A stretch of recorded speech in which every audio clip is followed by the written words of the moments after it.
OK, Gastronuts, let's find out what our task is this week.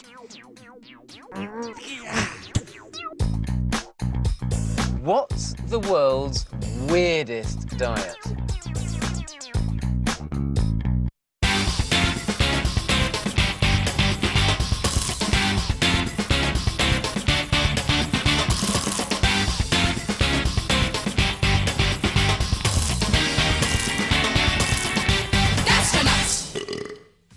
The Gastronuts uncovering the world's weirdest diets with me today are Alex, Ellen,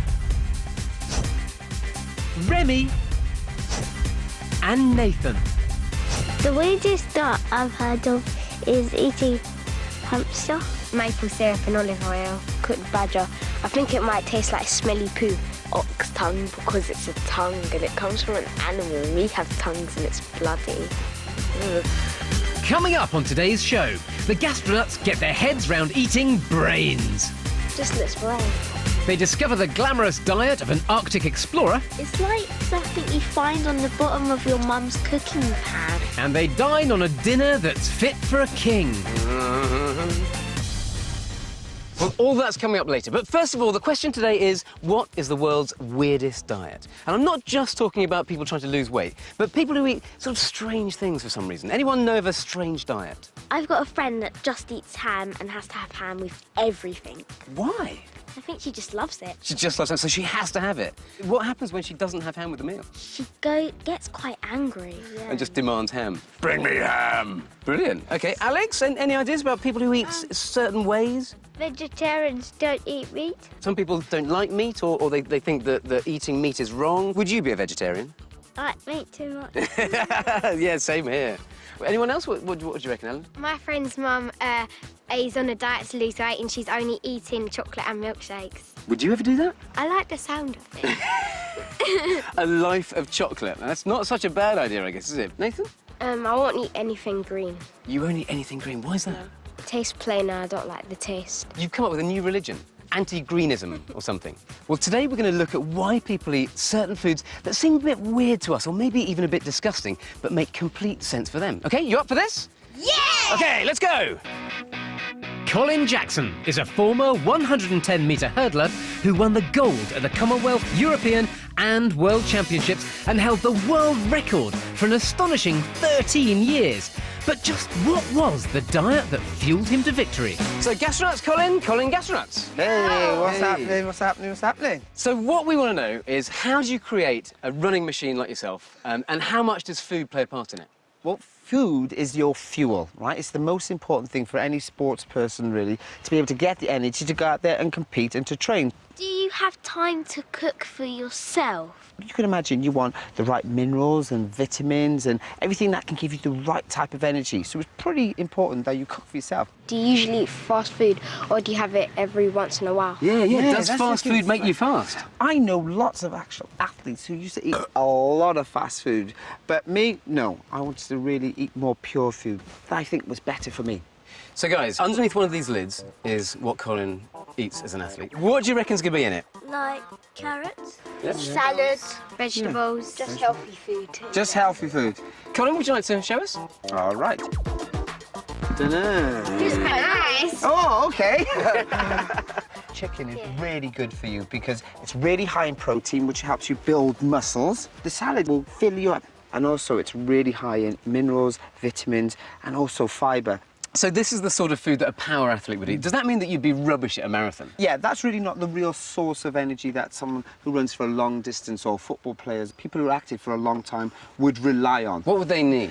Well, they'd need more carbohydrates, and they call it really complex carbohydrates, really, something that gives you energy, but over a long period of time. Complex carbohydrates are found in foods such as bread, pasta, potatoes and rice, and they're good for athletes who need energy for long periods of time. But a sprinter like Colin only needs to perform for a few seconds, and he gets his energy from a rather surprising source. Ready? Yummy. So does that surprise you to see chocolate and sweet? Yeah, but there was always a good reason for it.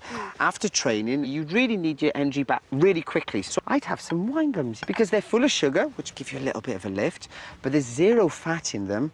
And also, the chocolate was perfect because it has sugar, it has fat, which slows down your digestive system, but also got that carbohydrate to give me a bit of an energy boost. And let's be honest, it tastes good as well, right? Yeah. And I'd eat that much the evening before a competition. There's 200 grams worth of chocolate there, and I'd have to get that down me just to make sure I could perform well the next day. OK, Colin, because you're so obsessed with your food, I wondered if you could create for us an athlete's salad. Yep.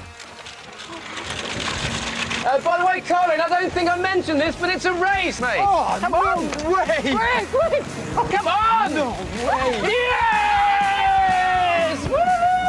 Well done! Well done, Top man. Well done. Where were you? At the back. Well done, Alex.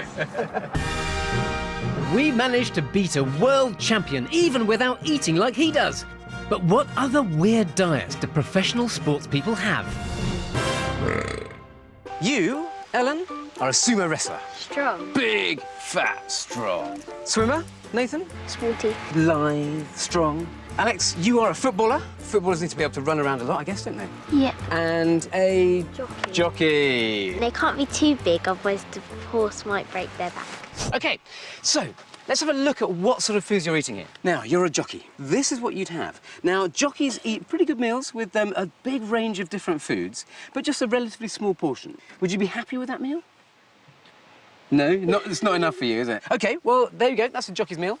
Now, Nathan, this is a special meal for a swimmer. Why is this special? Because it has complex carbohydrates. This is the breakfast that Michael Phelps ate before he did the Olympics. And he won 8 gold medals. And he ate vast amounts of food every day because he just needs masses and masses of energy. Michael Phelps ate the breakfast of a champion. Well, actually, several champions. It consisted of 3 fried egg sandwiches with cheese, tomatoes, lettuce, fried onions and mayonnaise, followed by 3 chocolate chip pancakes, a 5-egg omelette, 3 sugar-coated slices of French toast, a bowl of porridge and 2 cups of coffee. Whew. Could you eat that for breakfast, do you think? You could? Whoa! Top man. So, Alex, what have you got here? Energy things. Energy drinks? Pasta. Yep. Footballers, they need a lot of energy that will release slowly over time. Also, they need quite a lot of salt, which is why they have lots of fluids to last them throughout a whole match. Do you think you would like that kind of meal? Yeah. It's pretty good, isn't it?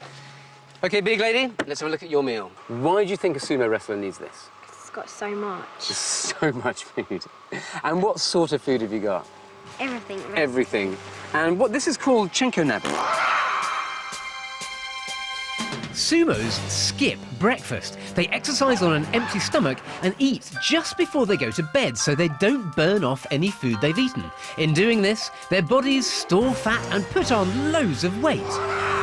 Although they look quite fat, there's a vast amount of muscle underneath it. They're fighting fit. So do you think you could eat that whole meal at one sitting? No, it's pretty difficult, isn't it? OK, so who would plug for the footballer's diet? Yeah, 2 votes there. And the swimmer's diet? OK, so that means none for the jockey's diet, none for the sumo wrestler's diet. We're both footballers or swimmers. So, we've learned that sports people not only need to eat a good diet, but by eating specific foods, they can use the energy released to enhance their performance and, in some cases, become world champions.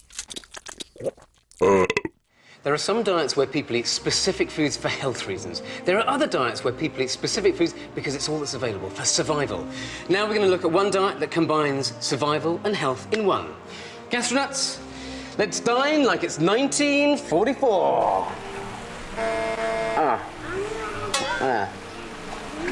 That's not working. Now, is this the kind of food that you'd like to eat on a normal day? It's all pretty good stuff, isn't it? So we've got a bit of meat, some sweets, some sandwiches and stuff like that.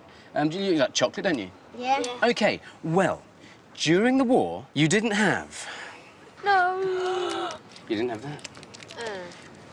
You didn't have that? No! I'm afraid so. And you didn't have that? No! So this is all you've got left. Do you think you'd still survive quite happily like this for a day? Yeah. Yeah, it's not so bad, is it? During World War II and for some years after, foods such as meat, milk, eggs, sugar and sweets were rationed. Even foods that weren't rationed, like bread and vegetables, were often in short supply.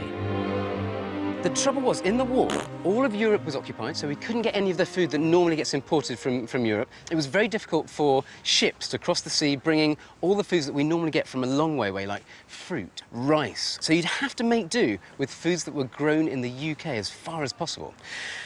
And to make sure that you didn't buy more food than you were allowed, They get rationed. you'd get rationed. You'd all have one of these. There we go. Have a little flick through. What can you see in there? Are these coupons? These are coupons. You can see here there's one for meat, one for butter and margarine, and you'd have to give in your coupon and you'd only be able to buy this amount of food every week. So people were encouraged to dig up their back gardens and to plant food so that you could add to that with anything you grew yourself. So we would make use of absolutely everything that you could get from animals, from vegetables, and people were very creative with food. Would you like to find out? Yeah? Okay, come over here. What's that? Plants? Plants? They are indeed plants. Well, I wouldn't grab these with your hands if I were you. Stinging nettles? Exactly. Now, stinging nettles were really good because they kind of grew everywhere. You didn't really need to plant them. And people would use them in what? Soup. Hey, you're good. Grab a little teaspoon of that. Okay, you've got to be careful. Have you eaten stinging nettles before? Because they do really sting. But if you've got to eat it, you've got to eat it, really. Why are you telling us this? No, okay, I'm fibbing. Stinging nettles don't sting once they've been cooked. It's okay. I'll put up with it for my food. That's brilliant. I'm very impressed. I won't. Ellen's less keen. It doesn't taste nice. I wouldn't eat much of it. The stinging nettles didn't taste, it was the soup that tasted. OK, in wartime, it wasn't just trying to get the most out of hedgerows. People also had to make use of every last bit of meat, every last bit of an animal. So what's this? Their heart. Brilliant. In wartime, you wouldn't throw these away. You'd put them in your pot, and they would end up looking something like this. Stuffed lamb's heart. Lamb, little baby, fluffy lamb. Let's all take a little piece. Go. It's nice. What does it taste like? Lamb. Lamb, isn't it? Well, well done. Let's take a look at the next one. Intestine. Very nearly. What would you find in the head? Brain. Brains. What do you think about the idea of eating brains? Revolting. Just looks wrong. You're going to break the mold. I'd like to introduce you to brains on toast. Just don't say it's brains. Say it's tuna. Should I say patty? It looks like tuna. Patty on toast. Brains used to be commonly eaten in Britain. These are sheep's brains, traditionally served on toast with parsley sauce. It literally is food for thought. Let's tuck in.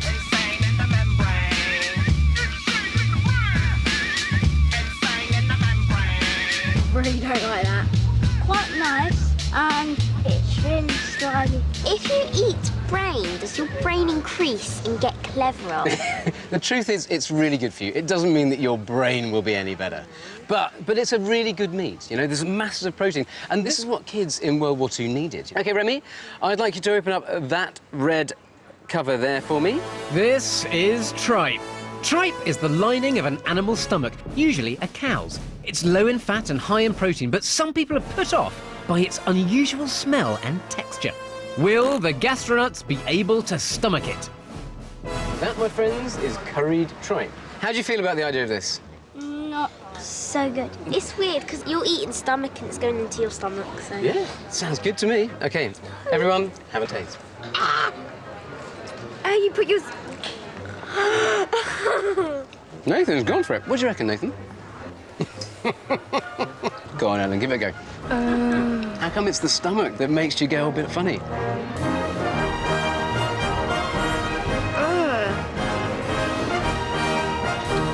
It's chewy. If you didn't know what it was, you'd probably think it's noodles and something. If it was plain, I wouldn't eat it. The cow guts got a mixed reception. But there's another, even weirder part of the animal that was eaten during the war. You ever seen one of these fellas before? It's It's a cow foot. It's a cow foot. What you need to do is you chop it up into pieces like this. You need a really good saw or a massive knife because it's really, really thick bone.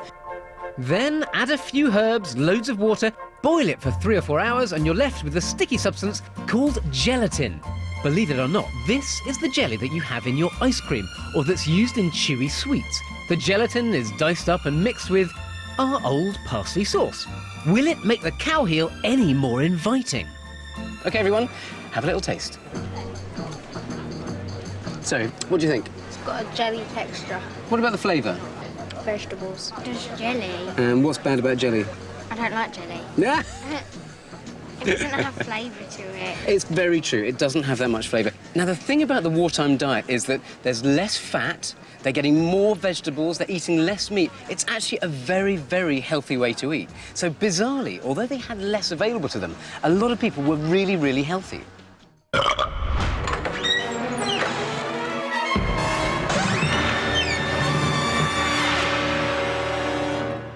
Why do some cans float and some cans sink?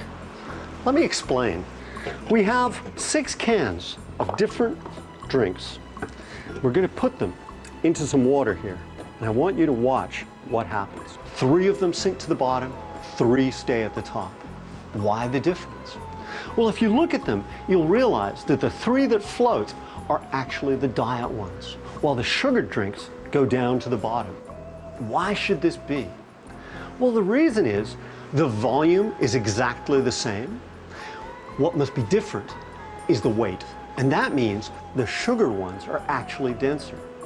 Now, the sweetener you have in diet drinks is so much sweeter than sugar that you need much less to make it as sweet as the sugared one. And so that means the sugared drinks are much heavier. And so it's a bit like the difference between a cricket ball and a tennis ball. The cricket ball and the tennis ball are about the same size, but the cricket ball is much denser, heavier, and sinks in water, while the tennis ball floats. We're looking into the world's weirdest diets. So far, the Gastronuts have learnt how you can eat your way to success. They've stuffed their guts with some wartime weirdness. Later on, they show us some bling when they dine like a king. You need to put the whole jar of peanut butter in and the whole jar of jam. But first, Benedict Allen is an explorer and adventurer who's survived the freezing, windswept wilderness of the Arctic and the searing heat of the desert. And what he ate and how he ate it kept him alive to tell the tale. What kind of diet do you survive on? So imagine you're in the Arctic, it's -40 maybe, that's sort of 5 times colder than your deep freeze. You still might find berries, but that's only if you're lucky. What you normally find, well, tell me what you think you'd eat. Penguin? Penguin? No, penguins are right down there in the South Pole. Polar bear? Yeah, trouble is polar bears, they don't like being eaten. They tend to go for you and they eat you. What else? What do you get up there? Walruses? Walrus, brilliant. I've eaten a lot of walruses, but they taste disgusting. It really, really stinks. But that's what being an explorer is all about. You sometimes have to eat these things. I'll show you one thing you can eat. What do you reckon that is? Smells disgusting. Seal. Seal? No. That is reindeer. You can tell it's reindeer because there's hardly any fat on that. All the fat is on the outside because it's trying to keep warm, the reindeer. It's out there at -40, something like that. So it's got to insulate itself. Well, let's see if you're tough enough to be explorers. Ta-da! So that is reindeer, but cooked. OK, let's all have a little taste. It's actually quite nice. What does it taste of? It tastes a bit like lamb, but it's a bit chewy as well. OK, so you'd find reindeer up in the North Pole, but what if you're going somewhere really extreme, like the South Pole? If you're right down at the South Pole, Antarctica, there's much less to eat. And what explorers did in the old days was make their own food so that they could survive. And so I'll show you what people used to take with them. Wow. What do you reckon that is, guys? It's like bones. Is that right? Yeah, bones. These look like they're from a small cow, and inside you've got the marrow there. Juicy, very, very, very nutritious. And then you mix it with anything that's got a lot of energy in, and that's lard. The marrow is scooped out of the bones and mixed with some lard to make a high-energy food called pemmican. So why do you have something that's so fatty? If you're living in an environment where it's -50 degrees, what you want is this energy to try and keep your body going and try and keep it warm in that terrible temperature. OK, go for it. Blimey. Oh, Ah, what does it taste like? It just tastes lard. quite slimy. It's like something you find on the bottom of your mum's cooking pan when they've used too much oil. Nasty. You must be under extreme hardship to enjoy It's this stuff. disgusting. It is disgusting. Besides surviving extreme cold, Benedict's travels have also taken him to places where it's so hot that anything struggles to live. So how does he survive in the desert? You're walking along with your camel and you're looking around for something to eat. Not a single tree, just mile after mile of sand. Can't find any water. What would you eat? There's nothing much you can It's eat. a real tricky one, isn't it? Yeah. What's around in the desert? Sand. You can't eat sand. Maybe you could dig and find something. That's right. Maybe start thinking about snakes. Look for little burrows. A lot of animals come out at night, but you might have to eat your own companion. And what do you think this is? Have a good feel. Camel. You are holding camel. It's cold. So it would be that you only eat your camel if you're really desperate. It's a last resort. And it's also your friend. They stick with you to the end. You think a camel would just walk off because it doesn't need you. It's got its humps, it's got its big feet, got big eyelashes to keep out the sand in the sandstorm. So it's totally adapted to the desert. And they can even smell water. So whatever happens, you really want to stay with your camel because it knows what it's doing, even if you don't. It's camel time. Go on, everyone have a taste then. Chewy, that's the thing about camel. It is chewy, isn't it? What do you reckon, Alex? Oh, hard to eat, isn't it? Okay, so if there's no camel available, what Yeah. else would you go for? This is what you can find if you're lucky. Insects. So what have we got here? We've got locust or grasshopper, and that is a cricket. The thing is, in lots of places around the world, people eat these because they taste really good. Okay, guys, I think it's time to be brave. Let's try one of these. Quite crunchy. What do you reckon, Nathan? It's a bit dull. Insects are commonly eaten by people in the desert because they're a good source of protein, but sometimes they object to being made a meal of. Once I had to eat alive a sago grub, and a sago grub is like a maggot, length of your little finger, very, very fat and very wriggly. I didn't have a chance to cook this sago grub, and I just put it into my mouth. And this sago grub decided it wasn't going to be eaten. And then slowly it turned itself around and I was going, trying to swallow the sago grub. And eventually it just climbed up my throat and jumped out. Okay, so do you like the idea of having to eat an explorer's diet? Yeah, but not the bugs and the pemmican. The rest is all nice. Excellent. Well, Benedict, that's fantastic. Thank you so much for introducing us to the explorer's diet. That was absolutely brilliant, wasn't it? Still prefer chocolate. To survive, you've really got to be prepared to eat anything. However, there are exceptions to this rule, and some people have been known to eat exactly what they want when they want it. One of the strangest diets out there is one not just fit for a king, but fit for the king. Gastronuts, you ever heard of Elvis Presley? Who was Elvis Presley? Singer. He was a singer of what kind of music? Rock and roll. Oh yeah, baby! He must have been the most famous rock star of all time. Well, if you were a rock star, what would your life be like? Amazing. Fantastic. You'd have lots of money. You'd be able to do anything you wanted, really, wouldn't you? You'd be able to eat absolutely anything you wanted. Any fast food. I'll have a hamburger joint in my house. You'd have your own hamburger joint in your house. What a brilliant idea. What would you do, Alan? A chocolate machine. And donuts. Nathan, what would you do? Popcorn machine. Well, Elvis was a guy who could do anything he wanted. He had anything at his disposal, oodles of cash. Let's go and try Elvis's diet. Whereabouts did Elvis live? America. In America, in the USA, in the deep south. He lived in Tennessee. So this is soul food. I think you should all try some, okay? What have you got there, Nathan? Chocolate brownie. Do you like chocolate brownies? Yeah. Ellen, what have you got there? Banana sandwich. Deep fried banana sandwich.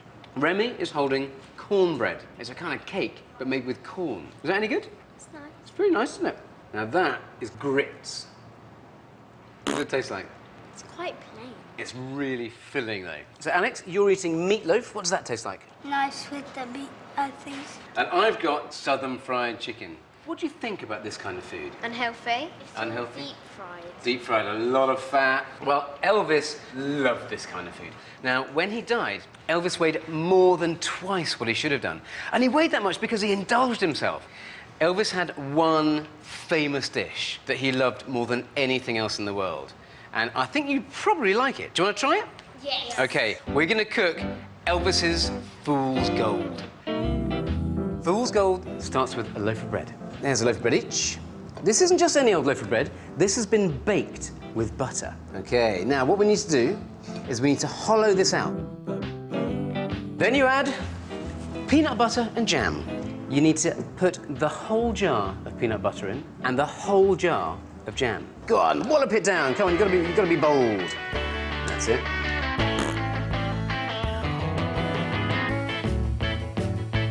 It's a huge amount of sugar and fat in there, isn't there?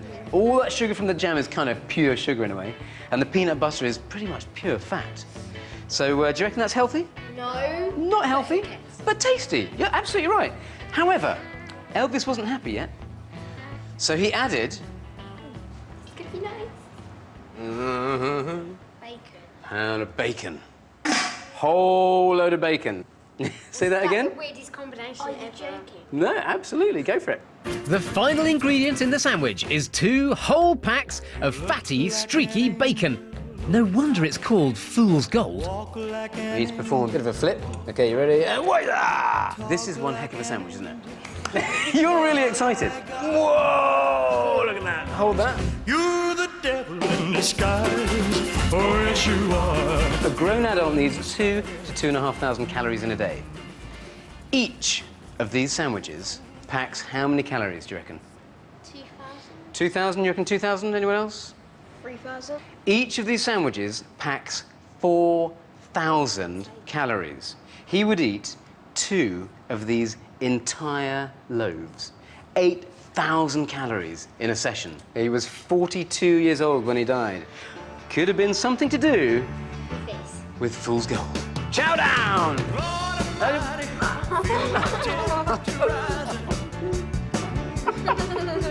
What does it taste of? Everything. Nathan, what do you reckon to that? And really taste the peanut butter. Excellent. I'm loving it. You're loving it. I'm feeling like I'm enjoying it, but I'm slightly disgusted with myself. It's definitely rock and roll style. This might just look like a whole load of silliness, but what we've all discovered is that when you indulge yourself, when you eat anything that you want, you end up having a really weird diet. You end up eating really unhealthily. And it's when you're struggling to survive, or when food is really scarce, that's when you have a good diet, because you end up thinking about your food. I never thought an athlete like Colin Jackson had to eat sweet stuff like that. I enjoyed eating the bugs because normally you wouldn't eat things like that.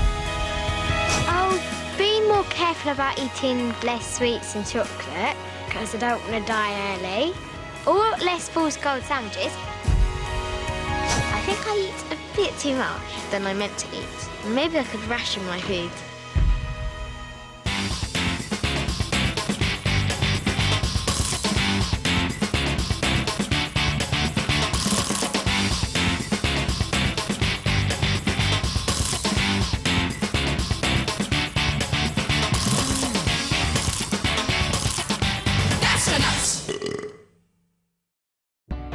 The vampires want a leader. I came to find the chosen one. Open the book. No. The slayers want him dead. Let Vlad get away. Not on my watch. Come on. All he wants is to be ordinary. I didn't choose this job. I want vampires and humans to live in peace. No blood. I'm gonna lead a normal life. The brand new series of Young Dracula, Mondays and Tuesdays at 5:15 on the CBBC channel. It's often the highlight of my day.